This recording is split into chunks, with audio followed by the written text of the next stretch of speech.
మీకు పోటీ లేదు ఈ తరంలో అని అంటూ ఉంటారు. Do you agree? Is it a compliment? మీరు ఎలా స్వీకరిస్తారు దాన్ని? నా మీద అందరూ చాలా they all are very affectionate towards me. That is maybe my luck.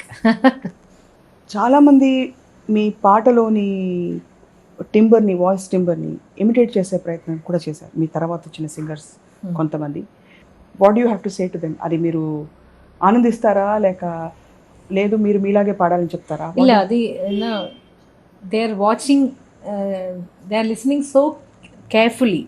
చిన్న చిన్న విషయాలు కూడా, నేను మర్చిపోయిన విషయాలు కూడా వాళ్ళు స్టేజ్ మీద చేసినప్పుడు నేను ఇలా చేశాను రికార్డింగ్లో అని నాకే ఎప్పుడు గుర్తొస్తుంది. In a way it is, I can't say అది రొంబ అది that is not, I should not encourage this actually. సొంత బాణీలో పాడాలి. మీరు క్లాసికల్ అంతా నేర్చుకుని క్లాసికల్ కచేరీ ఎప్పుడు చేస్తారా ఫుల్ ఫ్లెడ్జ్డ్గా అని చాలామంది వెయిట్ చేస్తున్నారు. యాక్చువల్గా నేను ఒక క్లాసికల్ కాన్సర్ట్ చేశాను కేరళలో సూర్య ఫెస్టివల్లో.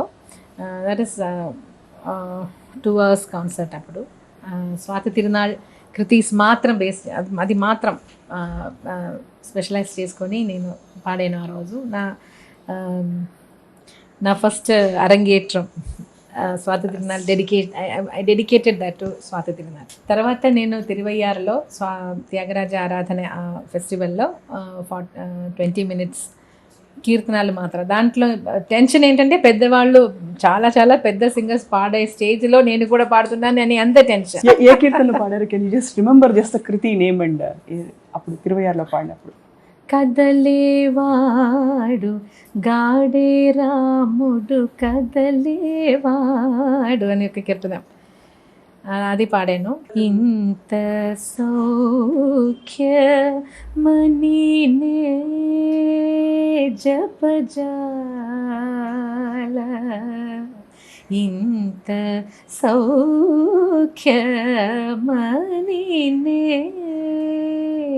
జపజాల, ఇంత ఆ కీర్తన పాడాను.